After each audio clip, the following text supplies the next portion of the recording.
As a finance professional in a disrupted business landscape, what does it take to be in demand? What does it take to attract great paying international roles? If you're an ICAN member, it'll just take one exam. That's all it takes to complete the globally recognized CIMA professional qualification and the internationally respected CGMA designation. As a CIMA member and a CGMA designation holder, employers will look at you as a finance professional, constantly acquiring new skills to add value to the business.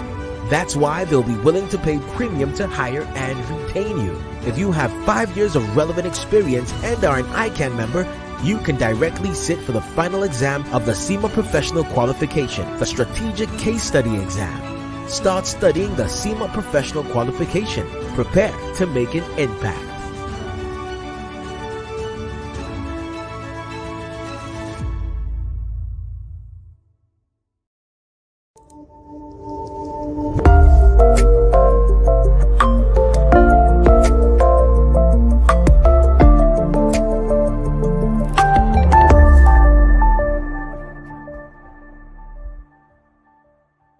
Good evening, professional colleagues, and this is the part 2 of the special edition of the ICAN-ngr for 53rd AAC. And now we have just concluded the AAC, but we have, of course, gala in the evening. We have other colleges for you today regarding all we have been able to do in this conference, starting from the day one. If you have been with us on part 1, then you need to see what happened in the part 2. Stay tuned and don't go away.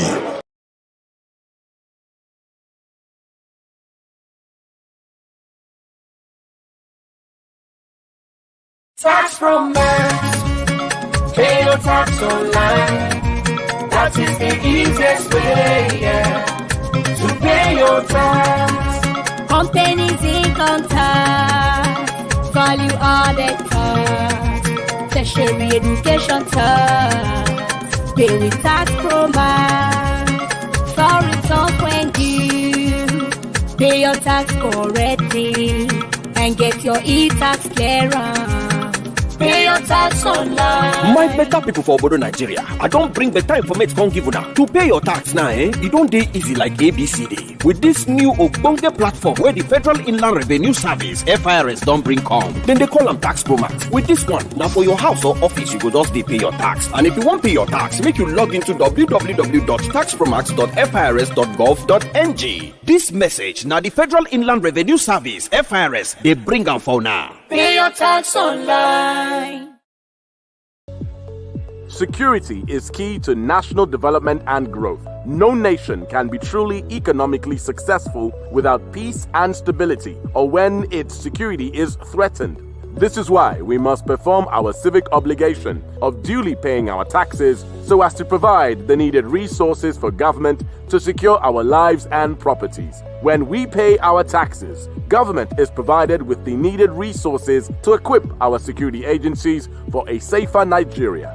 The money we pay as taxes is used to purchase equipment and hardware, invest in intelligence and other sophisticated technology, as well as cater for the welfare of all security personnel. A secure nation is a prosperous nation. Nigeria is safer when we pay our taxes. FIRS, it pays to pay your tax.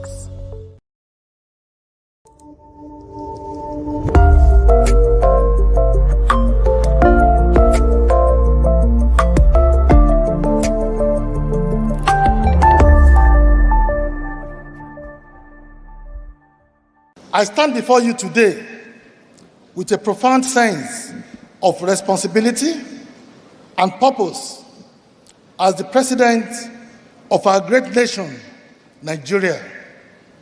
It is an honor to address this esteemed gathering at the 53rd Annual Accountants Conference, convened under the theme, Nigeria, Imperatives for Inclusive Development. Before I delve into the critical matters at hand, allow me to begin with a moment of reflection and remembrance. We have lost a towering figure, a luminary, and an icon in the world of accountancy. the late Akintola Williams, the doyen of the accountancy profession in Nigeria, touched countless lives with his wisdom, professionalism, and unwavering commitment to excellence. His contributions to our nation's growth are immeasurable, and his legacy will forever be etched in our hearts. Today, we remember him with deep respect and extend our heartfelt condolences to his family, friends, and the entire accountancy community. Ladies and gentlemen, the theme of this year's conference, Nigeria, Imperatives for Inclusive Development, is both timely and poignant. It underscores our collective vision for a Nigeria where every citizen, regardless of their background, has an equal opportunity to partake in and benefit from our nation's progress. Inclusivity is not merely an aspiration. It is a moral imperative, an economic necessity, and a fundamental pillar of our national agenda. As accountants, you bear the profound responsibility of ensuring that financial systems and practices are not only robust and transparent, but also contribute to the broader goal of inclusive development. You are the custodians of fiscal integrity, the guardians of financial transparency, and the architects of financial systems that can drive equitable growth.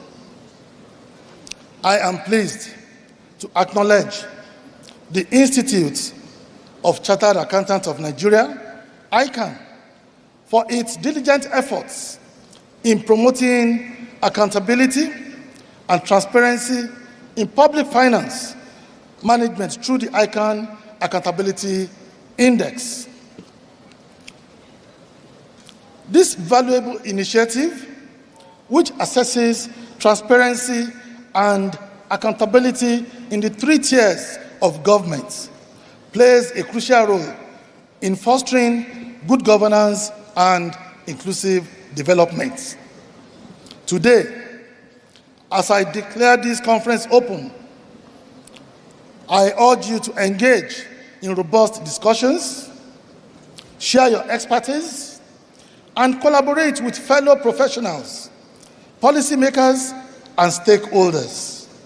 Let your deliberations be the catalyst for innovative solutions, transformative policies, and practical strategies that promote economic growth while leaving no one behind. Our nation faces an array of challenges and opportunities, from economic disparities to technological advancements, and from environmental concerns to global partnerships. I am confident that the collective wisdom and determination of the accountancy community represented here today will play a pivotal role in addressing these imperatives for inclusive development. This administration is committed to listening and learning from the expertise assembled in this room this afternoon. We look forward to your suggestions and recommendations on how we can collectively solve Nigeria's multifaceted challenges. Your insights and guidance are invaluable to us as we work towards a brighter future for all Nigerians. In closing, I wish to express my profound appreciation to ICAN for its unwavering commitment to the growth and development of our nation. Your contributions are invaluable to us, and your dedication is commendable. May this conference be a resounding success, filled with constructive dialogues and transformative ideas. Together, we will forge a path towards a more inclusive, equitable, and prosperous Nigeria. I hereby declare the 53rd Annual Accountants Conference officially open. What's your perception about this ongoing conference, sir? Well, very well organized, and I think the theme is very apt, particularly now when our economy is on the downturn. Inclusivity is very important. We need to get everybody involved, and I'm sure that that is the way to go. But if you look at all of the tenets of having good governance and inclusivity, accountants must play its role. And there are no better professionals to do it than us. And I'm sure we will do it, we'll get the work done. The theme is quite apt, appropriate. This is a new administration that has just started, both at the federal and most of the states. And I think it's important for them to understand the importance of what is required for inclusive development. So I think ICAN has really chosen the right theme at the right moment. Yeah, it's a great event, and I'm quite delighted to be here to join this team of professionals. I understand you have over 60,000 members. This is a very, historic event where you guys are gathered, particularly the theme of the conference, which is Nigeria having an inclusive development. I think it's quite apt and a live topic for the moment. And we should all be involved and concerned about the theme of the conference. Well, the topic is actually apt and quite important at this moment of our national development. We have to carry everybody along in the development of the country, both the economic growth and industrial development. Inclusive development is what we need now. No one must be left behind. Our development must be multi-status, irrespective of your economic status, your religious belonging, your ethnic or tribal sentiments. You must be carried along in this development of our nation.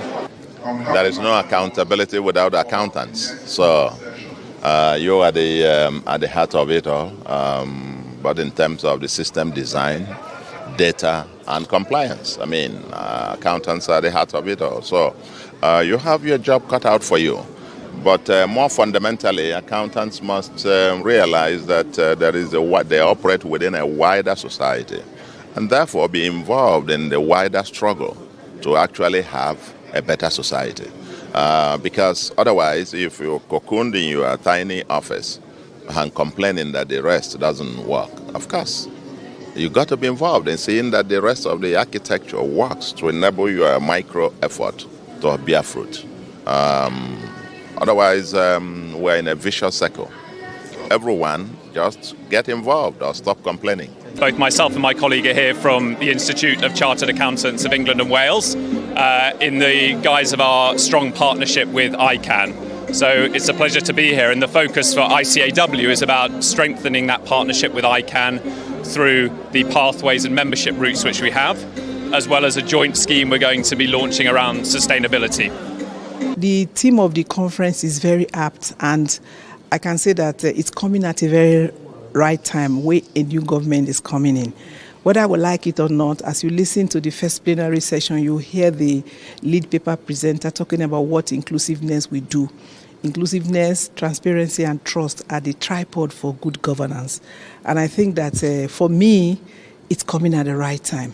Most of the people that are out there are people that may be, I want to use the word, appointed to offices of responsibility, So if they take away the advice that His Excellency gave today, they are transparent, they account for the resources they give them, they demonstrate trust to the people that they are leading.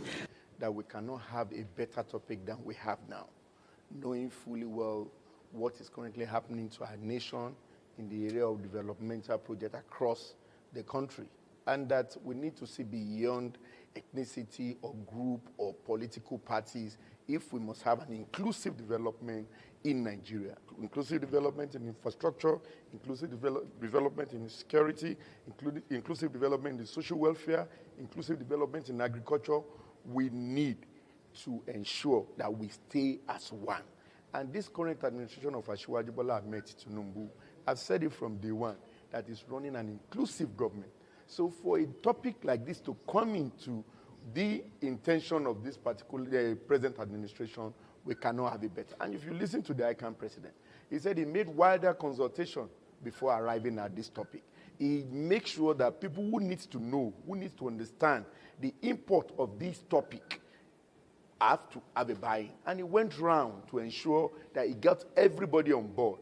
Because so that at the end of this particular conference, the output of it will be transmitted to relevant agencies of the government to know the position of things as far as we are concerned as a country. So it's a topic which I think is very good, is very apt at this point in time, and I believe it's the right step in the right direction.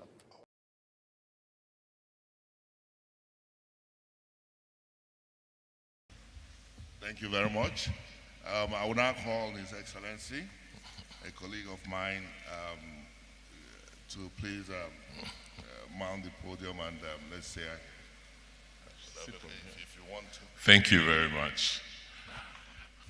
The President of ICAN, my colleagues on the panel, distinguished ladies and gentlemen. First, quick apology. The airline that brought me this morning, that's normally not late, decided to have a 30-minute delay because they couldn't get fuel. So that's partially responsible why I came in slightly late. I want to thank ICAN and the management of ICAN for putting this amazing annual event together. I am not surprised at all, but I think this year is special for you. This year is significant because you lost your doyen, Chief Akintola Williams. And I think it's an occasion to remember him, appreciate him, and thank him for what he has done for the accounting profession in Nigeria. Back to the topic. I think for me, I'll want to look at it from my perspective as a politician, although they don't agree I am. And the way I interpret the topic is, first, how do we, as a group, as a society, as a country, with the extent of resources we have, with the kind of diversity of our peoples, of our land, of our opportunities, how can we put all of these diversities together for our own development as a country? How do we continue to explain where we are in terms of where, what we should be doing in terms of economic growth, in terms of, environment? How do we continue to explain, why we're where we are today? A lot has been said, but I think for us, let's reflect on where we're coming from. 60 years ago, were we more or less diverse than we are today? How come we were able to, 6 decades ago, compete globally with our peers and almost dominate our continent? And in every ranking today, you are looking for where Nigeria stands in the world. So is that same diversity that, propelled our economic growth, our prominence as a country 6 decades ago? Are we more diverse, or is it that there's so much more diversity that has been added that has now made us recede as a country? So whatever the arguments, I think we should just focus on what I call the core issues of managing our diversity. And for me, at the core has been the issue of governance. We are not the most diverse country in the world. We are not the most diverse country in Africa. Why are we then lagging behind? Why are we not able to mobilize and utilize the opportunities provided by our diversification to propel our country forward? You can't find this aggregation of professional accountants, I'm not talking about professionals, anywhere on our continent and in some other continents. And so with this quality of resources we have, how come in terms of, every major indices in the world, Nigeria is lagging? So we must focus on the issue of governance. Why have we not been able to elevate the quality of our governance to mobilize our people and mobilize resources, our resources for growth? How come as a country today, 6 decades after, we are still so dependent on the rest of the world for things that drive our basic existence? How do you have a country with, the endowments, in terms of energy endowments, not able to supply energy, electricity, to just drive its industrialization? So when you talk about diversity, it's in everything. Whether it's in economic resources, our energy mix, whether, just take energy, for instance, where the rest of the world is. We have gas, we have, renewables, we have coal, we have, hydro. Meanwhile,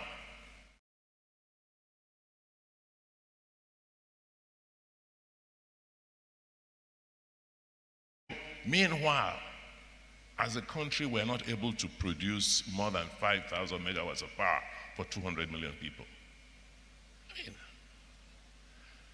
So I think we should just look at the issue of governance. How do we ensure that we have a process, an electoral process, that produces or gives us people who can help us manage our diversity? And it's across the board. As a governor, I see it in the local governments. I see it at the state level. I see it in Abuja. So it's not about trading blames. There is something that we must understand has happened to us as a country that we need to begin to revisit. The other issue I would like to, which is tied to the issue of opportunities, good governance, is one of meritocracy. So even in diversity, even in trying to create opportunities, how do you make sure you create opportunities for the best in the society? So whether it's, yes, you want to introduce a quota system so that you can give opportunity to a wide range of citizens to participate. But even in implementing that diversity, can you not sift to make sure that the best from those areas are the best that you put in these opportunities so that they can produce and provide for the general good? For us in Edo State, in the last 6 years, diversity has been something that's of concern to us. So whether it's gender-based diversity, whether it's ethnic-based diversity, whether it's resource-based diversity, we've deliberately ensured that we undertake policies that will help reduce, the incidence of conflicts as a result of our diversity. In terms of governance, for instance, almost 50% of our permanent secretaries are women.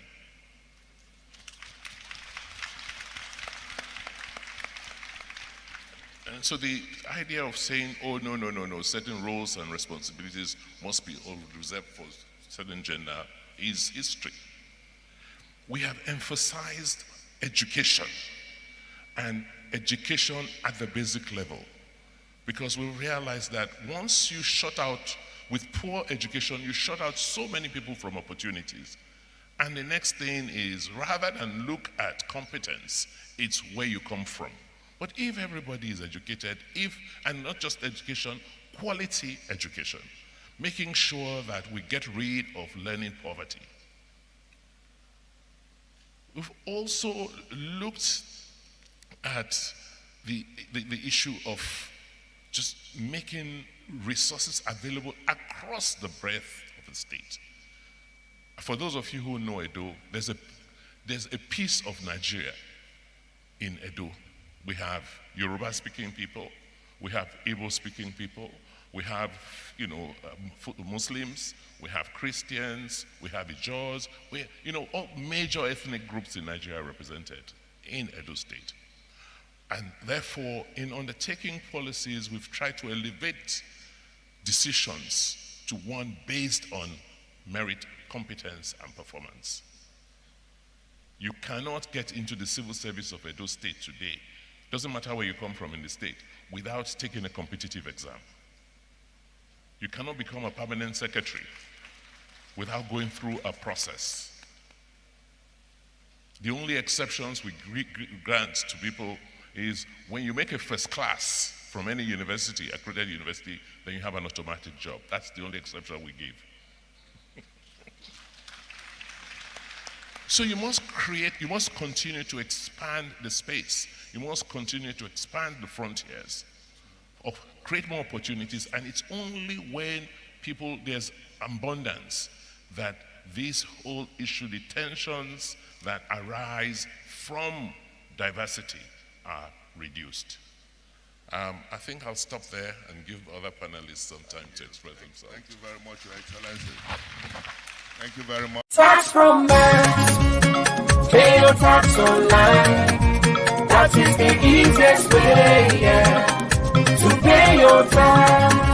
Companies income tax, value added tax, tertiary education tax, pay with tax program, for returns when due, pay your tax correctly, and get your e-tax clearance.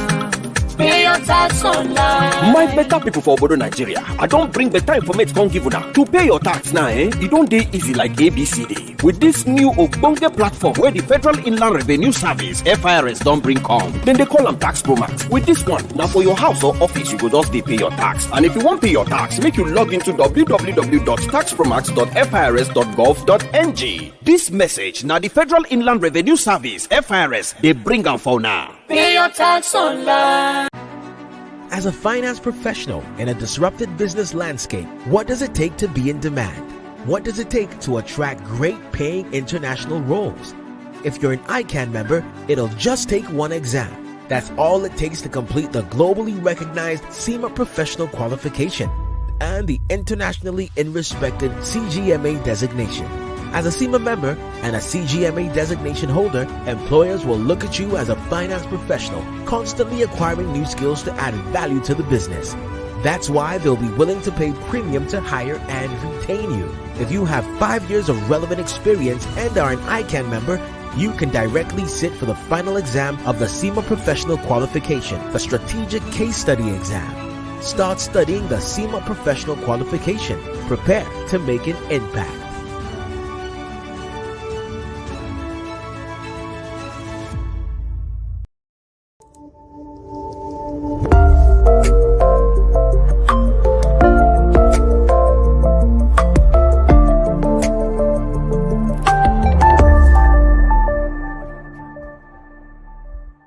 As the lead in FRC, what would you say can be the collaboration between ICAN and your organization? The partnership between FRC and ICAN has been very good, very strong.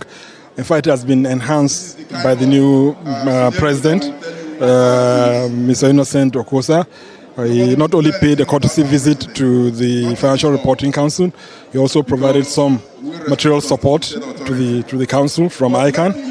And we also were able to sign the long awaited instrument of delegation between FRC and ICAN that will allow ICAN to carry out audit quality review for some of the audit firms. That instrument of delegation has been outstanding for the last almost 3-4 years. And it was gladdening that during the current president innocent that agreement was signed. No, I think it's a fantastic conference, and the theme is so apt. We know that we need to get this country on the development track, and the theme of the conference itself says it's inclusive development. So recognizing the fact that there can be fragmented development and growth that doesn't trickle down to everyone. So the conversation we're having at the conference, and particularly the first two sessions we've had, we've spoken about accountability, trust, and transparency in government. And the session that just ended is around rethinking Nigeria's economy. So we've gotten to that point where everyone seems to have aligned that we need to do things better. Whether it's from how we collect, how we administer, how we spend, how we demand, how we account, and a whole lot of gamut of the elements and the pillars in our economic management. So we've gotten to that point where we're having very insightful conversations on what we can do and what inputs can we make to and submission we can give to the government to ensure that we do things better and we get this economy on the right track. I think this topic is coming at the right time. We have hit the base. The only thing remaining for us to start digging ground to go down. So for us to stop digging ground, we need a conference like this where idea will be generated on how Nigeria can begin that growth up. So in the budgeting process, in the way you can generate more revenue, in the way you can also manage your resources better, I think that it can be better than now. It is the right time for us to have this conference and discuss an issue like this. Okay. The takeout is that Nigeria is possible. The new Nigeria is a possibility, and we all must work towards that. Gone are the days when we just play numb and not bother about what is happening. It's affecting all of us.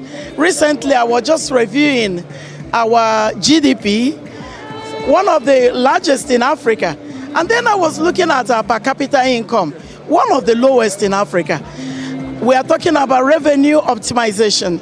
Any optimization that does not optimize the well-being and the lives of the average Nigerians is inadequate and is faulty.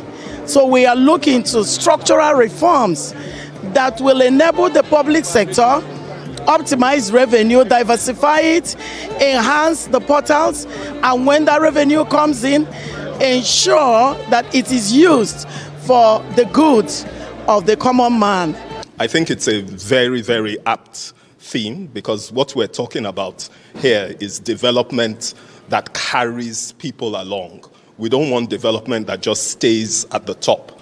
The challenge of our country is that we have a teeming population of people that are feeling left out of the economy.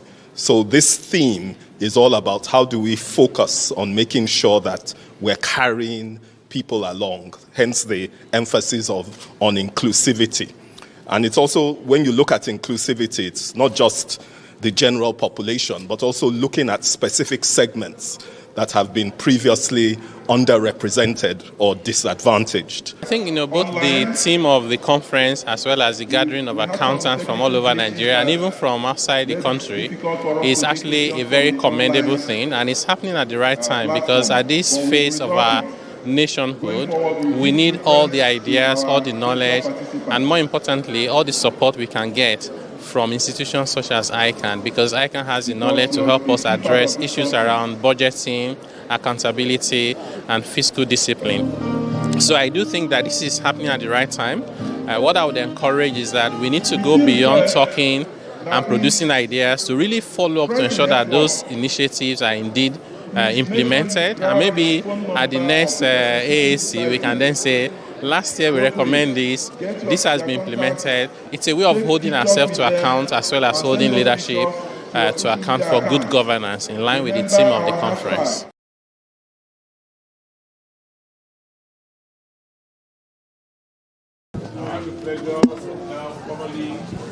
Declaring this exhibition the 53rd ICAN annual conference open with the promise that they do stakeholder exhibit next year. Excellent perception about the ongoing ICAN conference that we have been to. It's amazing. I think it's the largest gathering of black accountants anywhere in the world. So it's history.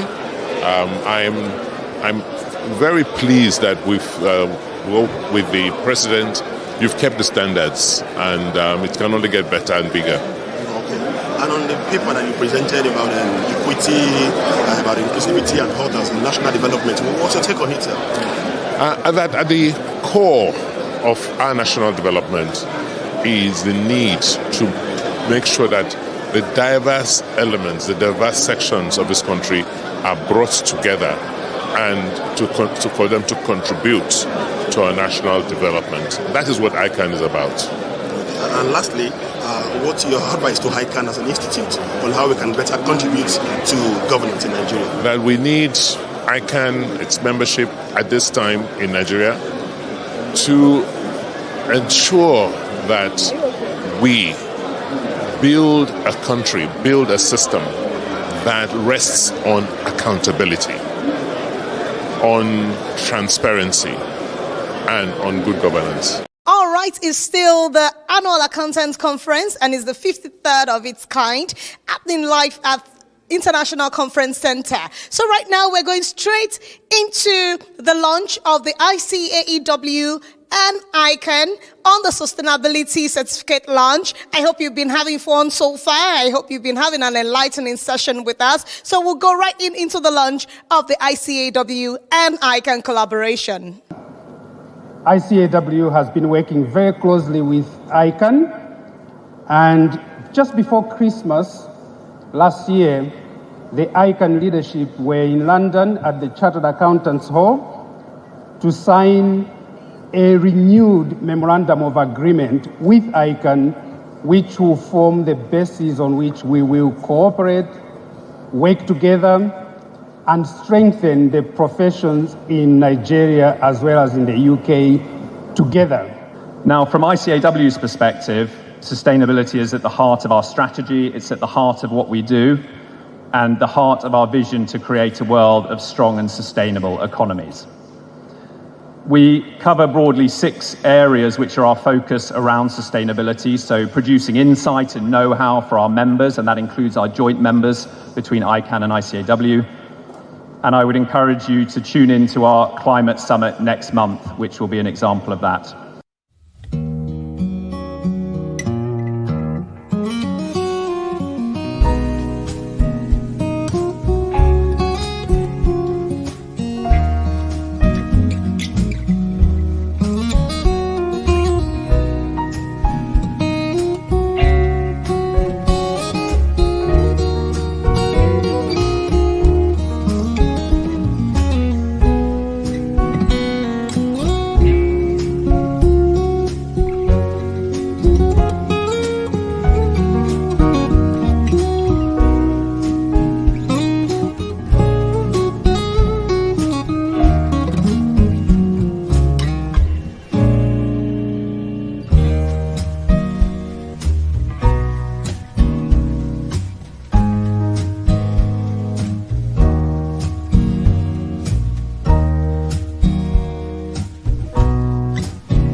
might.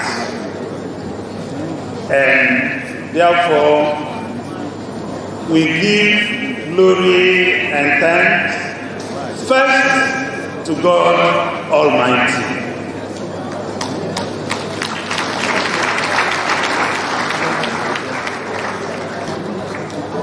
I will also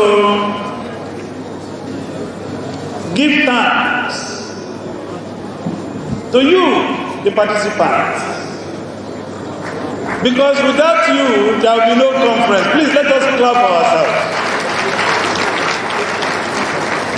That we are able to achieve this number is because of you.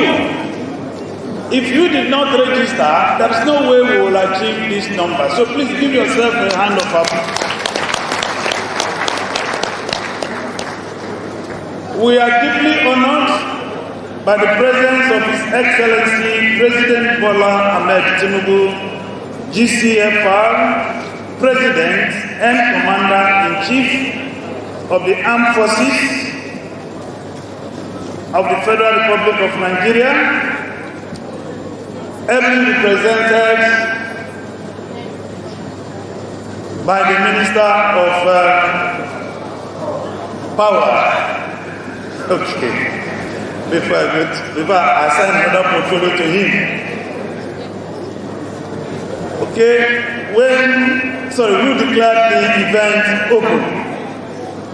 We are also appreciative of the presence of the Secretary to the Government of the Federation, the governors of Anambra State, Edo State, Jigawa State, the Minister of Budget and Planning, Accountant General for honoring our invitation. We fully appreciate the esteemed presence of the Royal Father of the Day, His Imperial Majesty, the Oni of Ife, Oba Adeyeye Enitan Ogunwusi Ojaja II, CFR, for gracing the occasion, and the 14th Emir of Kano, Emir Sanusi Lamido Sanusi, ably represented.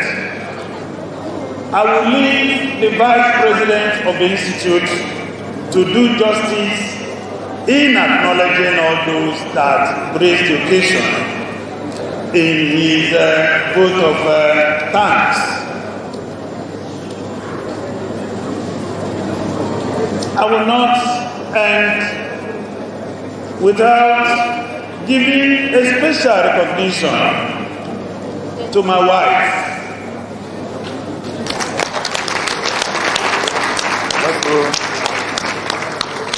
Mrs. Barrister Florence Okosa.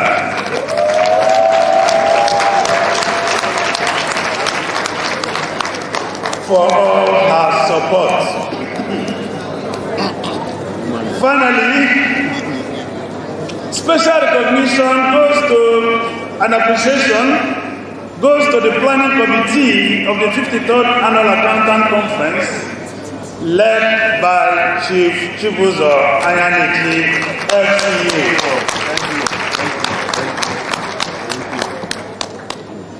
Supported by the effort of the Secretariat, heavily led by the Acting Registrar and Chief Executive of our great institute, Mr.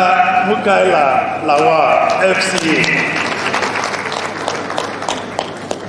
I will also acknowledge the presence of the ICAW team that flew in all the way from England to grace this occasion.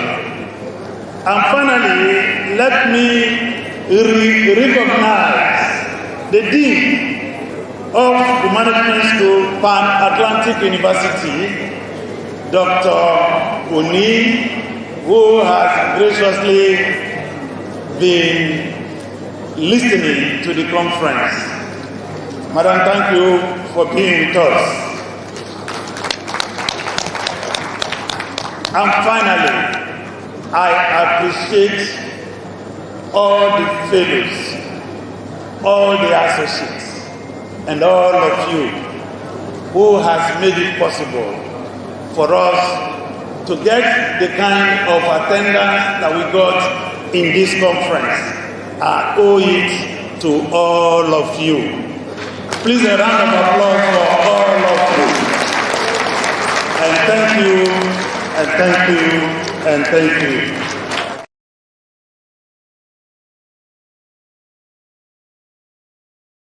What's your perception about the whole conference as it is?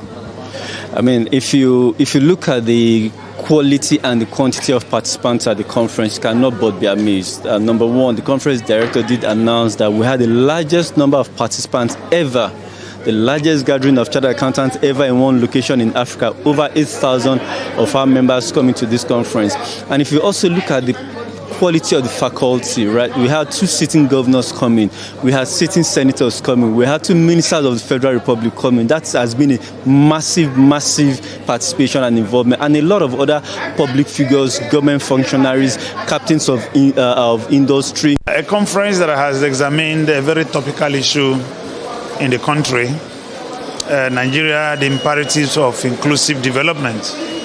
And we all know what the country is grappling with now, what the citizens are going through as a result of the economic policies that government has introduced in the system.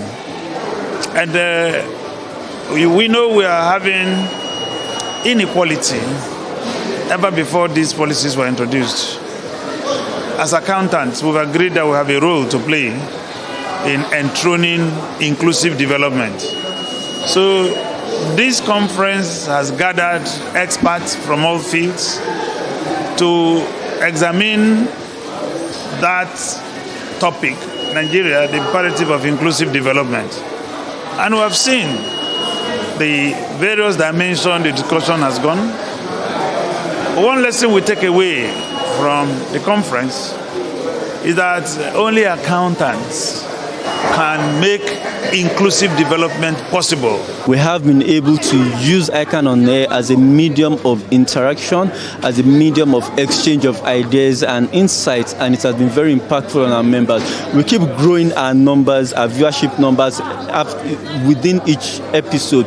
What we are hoping to do and driving going forward is to explore further how we can leverage technology, how we can leverage the social media, how we can achieve more contact points with our members so that more people will tune in, participate in it, and we can reach a greater audience. So ICAN-ngr for me has been very good, but there is actually a lot more we can do. I mean, imagine the fact that we have 60,000 members to start with. If each and every one of those 60,000 tune in every week and they call their friends, like you always see on the show, Tosi, call a friend to call a friend, the positive multiplier effect is going to be profound.